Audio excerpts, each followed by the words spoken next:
Assalamualaikum warahmatullahi wabarakatuh. Halo semua, balik lagi di channel YouTube Kartika Satya. Jadi ya, di video kali ini aku mau ngebahas lagi video kisi-kisi SKB Kesehatan Umum.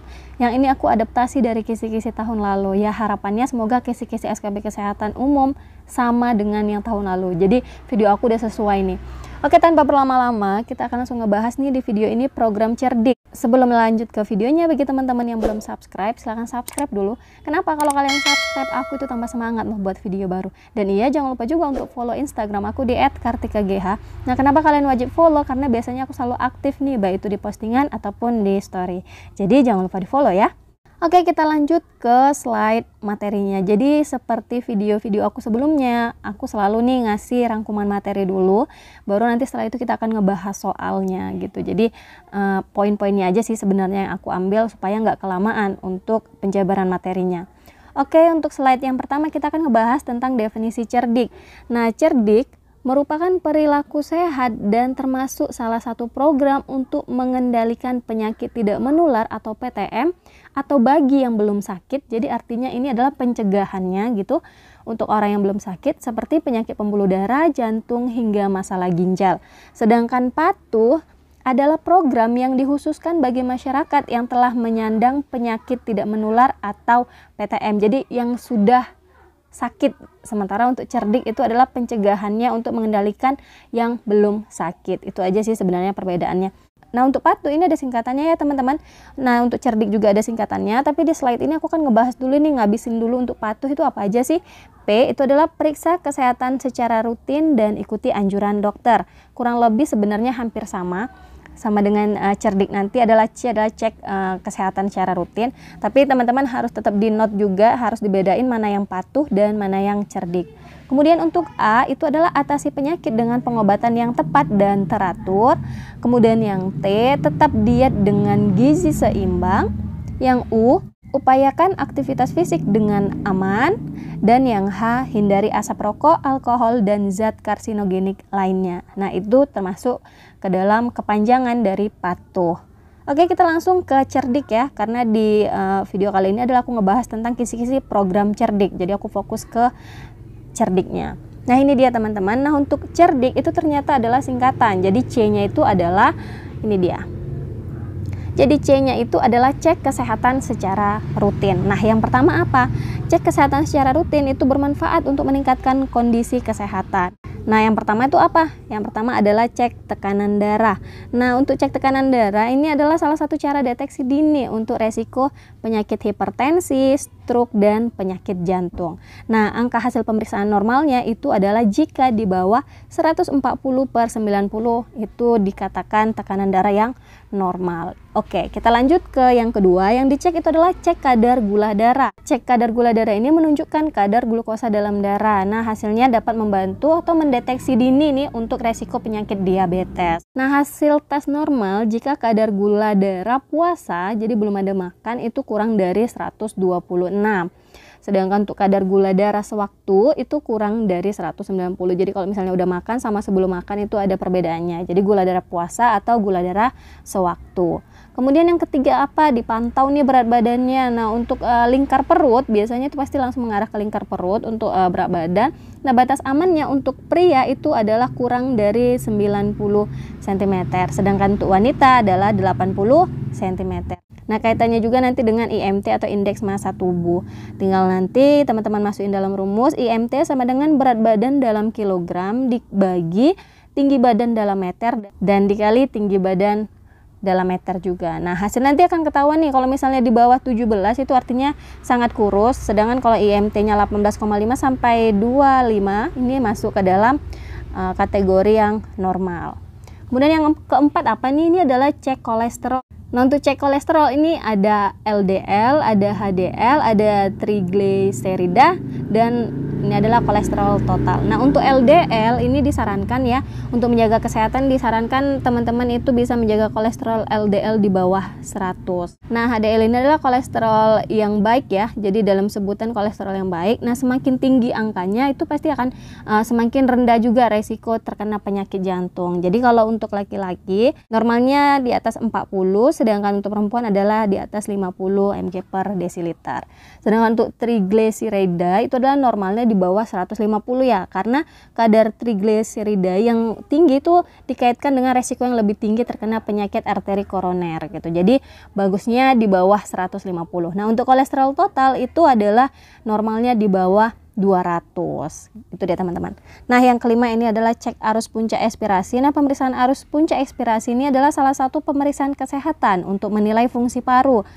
Pengukuran ini bisa dilakukan pada penderita asma atau berbagai penyakit paru obstruktif. Nah, yang keenam ini adalah deteksi dini kanker leher rahim. Nah, yang pertama ini adalah tes pap smear ya. Ini biasanya dilakukan di rumah sakit, klinik dokter atau kandungan, atau laboratorium terdekat dengan bantuan tenaga kesehatan yang terlatih. Tes IVA. Tes IVA itu adalah inspeksi visual dengan asam asetat. Nah, ini yang ketujuh adalah sadari atau periksa payudara sendiri. Nah, ini bisa dilakukan oleh seorang perempuan sejak usia 20 tahun. Jadi misalnya kayak sambil mandi karena ada sabun, jadi bisa lebih tahulah untuk memeriksa payudara sendirinya dalam keadaan gimana, apakah ada benjolan atau tidaknya. Oke, kita lanjut. Slide ini adalah kepanjangan dari huruf E. E itu adalah enyakan asap rokok.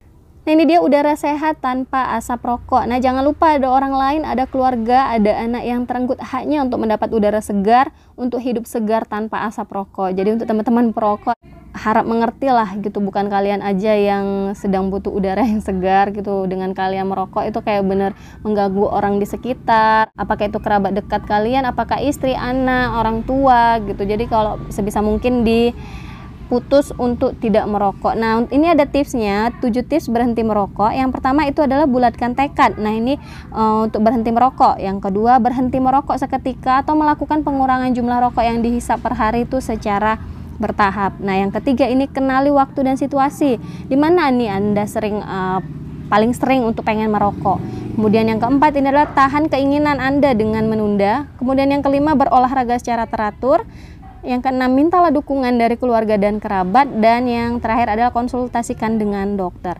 Nah, ini adalah berbagai zat berbahaya yang ada di rokok. Teman-teman bisa baca aja nih sendiri, ada asam asetik, naptalin, pokoknya banyak banget, ada formalin. Nah, ini dia, aku langsung aja di intinya. Rokok sama dengan racun, mengandung 4000 zat dan 200 diantaranya dinyatakan berbahaya bagi kesehatan. Racun utama pada rokok itu ada tar, nikotin, dan karbon monoksida. Itu sebabnya enyahkan rokok itu masuk ke dalam perilaku program cerdik. Oke, kita lanjut ke R ya. Tadi udah C, ini udah E, kita masuk ke R. R itu apa sih? Nah, R itu adalah rajin aktivitas fisik. Nah, ini adalah setiap gerakan tubuh yang diakibatkan kerja otot rangka dan meningkatkan pengeluaran tenaga atau energi. Nah, untuk aktivitas fisik ini dapat dilakukan di rumah, di tempat kerja, di sekolah, di perjalanan, di tempat umum, termasuk aktivitas lain yang dilakukan untuk mengisi waktu senggang sehari-hari. Manfaatnya juga banyak banget. Di antaranya adalah meningkatkan keseimbangan, mengoptimalkan tumbuh kembang, mengurangi resiko kematian dini, meningkatkan kerja otot, jantung, paru, dan lain sebagainya. Ini sampai sini banyak. Nah, untuk aktivitas fisik itu intensitas ringan sampai sedang, itu minimal 10 menit setiap hari. Nah, ini untuk intensitas ringan ya. Contohnya itu bisa berjalan santai, bekerja dengan komputer, membaca, menulis, menyetir, dan lainnya. Sedangkan untuk intensitas sedang itu dianjurkan untuk aktivitas fisik per harinya adalah 30 menit ya. Jadi contoh aktivitasnya itu bisa berjalan cepat pada permukaan rata. Kemudian pekerjaan tukang kayu, membawa dan menyusun balok kayu itu masuk ke dalam intensitas sedang 30 menit setiap harinya. Nah, D itu adalah kepanjangan dari diet seimbang. Nah, ini adalah isi piringku ya teman-teman. Nah, isi piringku itu setengah piringnya adalah buah dan sayur. Jadi ini adalah buah dan sayur setengahnya. Sedangkan untuk setengah piring lagi, sepertiganya adalah lauk pauk dan 2/3-nya adalah makanan pokok, termasuk nasi. Nah, batasi konsumsi gula, garam, dan lemak. Oke, kita lanjut ke huruf yang kelima yaitu I ya. Jadi cerdik, I, huruf yang kelima. I itu apa sih? I itu adalah singkatan dari istirahat cukup. Nah, kebutuhan tidur sesuai usia ini berbeda-beda ya teman-teman. Untuk usia 0 sampai 1 bulan itu kebutuhan tidurnya adalah 14 sampai 18 jam. Sedangkan untuk anak usia 1 sampai 18 bulan itu adalah 12 jam sampai 14 jam setiap harinya. Untuk usia 3 sampai 6 tahun itu adalah 11 sampai 13 jam. Sedangkan untuk usia 6-12 itu adalah butuh waktu tidur 10 jam. Usia 12-18 tahun itu butuh waktu 8-9 jam. Sedangkan untuk usia 18-40 itu butuh waktu tidur 7-8 jam setiap harinya. Jadi kesimpulannya semakin tua orang semakin sedikit kebutuhan tidurnya dibandingkan anak-anak yang masih bayi. Nah, untuk 7 ancaman akibat kurang tidur itu yang pertama adalah hilang fokus saat berkendara. Kemudian hilang konsentrasi saat belajar, munculnya obesitas, memperburuk kondisi kesehatan tubuh, stres yang meningkat, kulit terlihat lebih tua, dan sering lupa. Oke, kita langsung ke huruf yang terakhir adalah K. K itu apa sih? Nah, K itu adalah kepanjangan dari kelola stres. Nah, stres adalah setiap situasi dan kondisi yang menekannya. Biasanya itu berasal dari lingkungan rumah, tempat kerja, sekolah. Nah, untuk reaksi positif dari stres biasanya memotivasi orang nih untuk berusaha lebih keras lagi dan lebih baik lagi. Sedangkan reaksi negatifnya itu dapat menimbulkan gangguan dalam kehidupan sehari-hari. Itu dia teman-teman. Jadi sebisa mungkin walaupun ada banyak lah faktor yang bisa membuat kita stres, itu harus bisa dikelola stresnya. Bisa kita gunakan dengan reaksi positif untuk menghadapi stresnya, jangan reaksi negatifnya kayak gitu. Nah, untuk di rumah tangga itu macam-macam stresnya. Nah, bisa aja dari asisten rumah tangga yang pulang kampung, itu pasti ibu biasanya akan stres. Kemudian ada anak yang sakit, orang tua itu pasti akan khawatir dan stres. Pertengkaran orang tua itu juga bisa menjadi timbulnya stres. Sedangkan untuk di sekolah itu anak yang menghadapi ujian atau ulangan mendadak itu pasti stres. Pengaruh negatif dari teman sebaya, apakah itu bullying, nafza, dan lainnya. Sedangkan untuk kantor itu pekerjaan yang menumpuk sementara tenggat waktunya pekerjaannya semakin dekat. Itu pasti udah deadline, itu pasti akan lebih stres banget kalau di kantor. Sedangkan di kota besar juga kemacetan jalan raya tiap berangkat dan pulang kantor itu biasanya dapat juga menyebabkan stres. Nah, bagaimana cara mengatasi dan mempertahankan kesehatan jiwanya? Nah, yang pertama teman-teman itu bicarakan keluhan dengan seseorang yang dapat dipercaya. Kemudian melakukan kegiatan yang sesuai dengan minat dan kemampuan. Jagalah kesehatan dengan olahraga atau aktivitas fisik secara teratur, tidur cukup, makan bergizi seimbang, terapkan perilaku hidup bersih dan sehat. Kemudian apalagi kembangkan hobi yang bermanfaat, meningkatkan ibadah, mendekatkan diri pada Tuhan, berpikir positif, tenangkan pikiran dan relaksasi. Itu adalah beberapa cara untuk penanganan stres gitu. Jadi jangan sampai kalau ada stres itu kayak dibawa terus, nggak dikelola. Jadi teman-teman harus tetap mengelola stresnya supaya nggak mengganggu kegiatan dalam kehidupan kita sehari-hari. Itu dia adalah kepanjangan dari cerdik. Aku udah jelasin per hurufnya dari C, E, R, D, I, K. Udah aku jelasin semua teman-teman di slide. Nah, sebelum lanjut ke videonya, buat teman-teman pejuang CPNS, aku mau rekomendasikan buku kedua yang udah aku terbitkan bareng Muhammad Arif. Ini adalah buku SKB Kesehatan Umum. Nah, buat teman-teman yang masih dalam rumpun kesehatan, mau itu dokter, perawat, bidan, apoteker, dan lainnya, asal masih dalam satu rumpun kesehatan, kalian butuh buku ini. Kenapa? Karena saat SKB nanti bukan hanya soal sesuai bidang, tetapi ada soal SKB Kesehatan Umum sebagai penyumbang 30%-nya gitu. Jadi teman-teman harus maksimalkan untuk yang masih dalam rumpun kesehatan, wajib punya buku ini. Nah, buat teman-teman yang nggak cukup rasanya kalau belajar hanya dengan buku fisik, Kak, aku butuh juga tryout online, karena kan nanti kita ujiannya juga online. Jadi aku mau belajar untuk memanajemen waktu. Tenang aja, aku ada rekomendasinya. Nah, ya aku mau rekomendasiin website online jadi cpns.com. Nah, teman-teman yang penasaran gimana sih Kak websitenya? Nah, kalau kalian belum daftar akun, kalian tinggal daftar aja. Dan kalau kalian udah login, kalian tinggal klik aja menu di sebelah kiri atas. Kemudian kalian klik pembelian paket soal. Dan ini tuh ada SKD, SKB, dan P3K. Jadi udah lengkap banget, kalian tinggal pilih aja sesuai formasi kalian. Nah, aku akan kasih contoh gimana sih kalau misalnya kalian mau order yang SKD. Kalian klik aja SKD dan tampilannya akan jadi seperti ini. Kalian klik formasi SKD CPNS. Nah, ini dia harga normalnya 126.000, tapi tenang aja teman-teman, bisa pakai kode referral aku Kartika supaya kalian dapat potongan harga. Kalian klik aja di kode referral ini Kartika dengan huruf besar semua tanpa spasi, kalian klik gunakan kode. Nah, kode referralnya valid, kita cek. Nah, harganya sudah berkurang dari 126.000 jadi 99.000. Jadi murah banget ya. 99.000 kalian udah bisa latihan tryout CAT. Klik aja pembelian dan ikuti instruksi pembayaran. Oke, kita langsung aja ke latihan soalnya. Soal yang pertama, perilaku hidup sehat dan termasuk salah satu program untuk mengendalikan penyakit tidak menular atau PTM bagi yang belum sakit adalah A. PHBS, B. Gentas, C. Posbindu PTM, D. Patuh, E. Cerdik. Ya, jawaban yang tepat adalah ya, soal ini adalah definisi arti dari cerdik. Nah, kalau untuk patuh yang membedakannya adalah program yang mengendalikan untuk orang yang sudah terkena penyakit. Sedangkan untuk cerdik adalah untuk orang yang belum sakit. Kayak gitu. Oke, kita lanjut ke soal yang kedua. Program cerdik untuk mengatasi PTM adalah, oke, kita langsung pilih nih yang mana aja yang masuk ke dalam kepanjangan yang tadi, CERDIK itu tadi ya. Nah, yang pertama A, periksa kesehatan secara rutin dan patuhi anjuran dokter. Nah, ini masuk ke dalam patuh ya. Jadi ini adalah kepanjangan dari huruf P untuk definisi patuh. Kemudian yang B, tetap diet dengan gizi seimbang. Ini juga masuk ke dalam patuh. Patuh ya. Yang C, atasi penyakit dengan pengobatan yang tepat dan teratur. Ini masuk ke dalam A. Jadi tadi P, yang ini T. Dan yang D, upaya aktivitas fisik dengan aman. Itu masuk ke dalam patuh di huruf U. Upayakan aktivitas fisik dengan aman. Dan yang E, kelola stres. Nah, ini yang benar ya. Jadi yang termasuk program cerdik untuk mengatasi PTM atau penyakit tidak menular, atau suatu program untuk orang yang belum sakit, itu adalah cerdik. Jadi dalam option ini jawaban yang paling benar adalah kelola stres, yang E. Oke, kita lanjut ke soal nomor 3. Kegiatan yang termasuk dalam perilaku cerdik adalah kecuali, berarti yang tidak termasuk ya. Nah, untuk periksa kesehatan secara rutin dan ikuti anjuran dokter, ini yang patuh tadi ya, P. Kemudian pantau berat badan. Nah, pantau berat badan ini adalah masuk ke dalam kepanjangan dari C, cek kesehatan secara berkala. Ini masuk ke dalam cerdik ya. Nah, ini masuk dalam kepanjangan yang E, enyahkan asap rokok. Kemudian D, kelola stres. Ini adalah kepanjangan dari huruf K.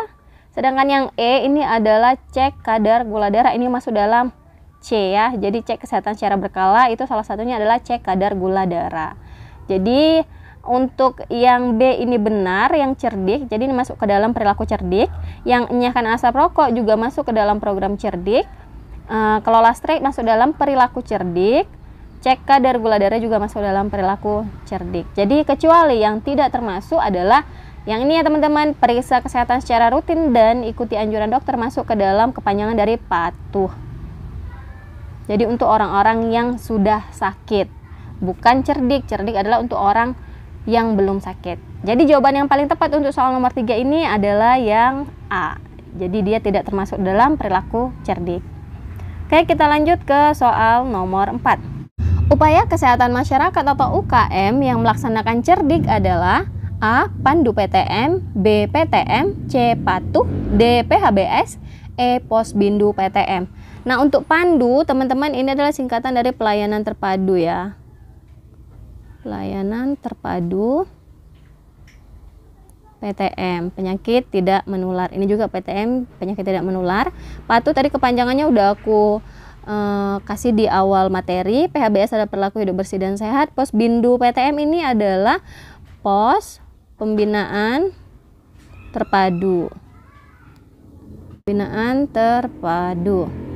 Nah, ini untuk UKM dan UKP teman-teman masih ingat ya untuk di puskesmas.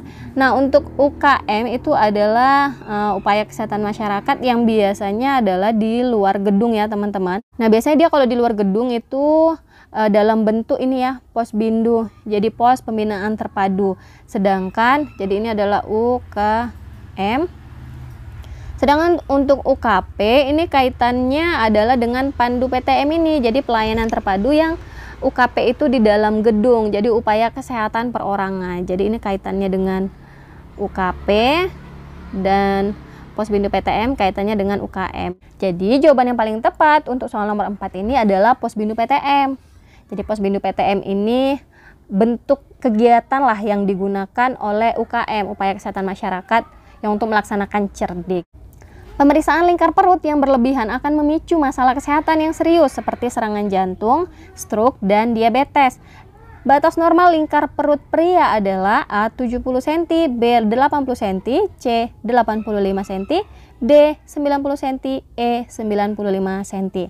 Nah, tadi di slide materi udah aku jelaskan rangkumannya. Jawaban yang benar pada soal nomor 5 ini adalah 90 cm. Jadi batas lingkar perut pria itu adalah 90 cm. Oke teman-teman, itu aja kayaknya yang bisa aku share ke kalian. Semoga ini bisa bermanfaat dan kalian tahulah gambaran soal untuk kesehatan umum itu kayak gimana. Ya udah, kalau misalnya kalian suka sama channel aku, jangan lupa untuk subscribe, ada tombol merah di bawah, kalian tinggal klik aja. Terus kalian like video ini kalau kalian suka dan share ke seluruh sosial media yang kalian punya. Makasih yang udah nonton, see you next video. Assalamualaikum warahmatullahi wabarakatuh. Dadah.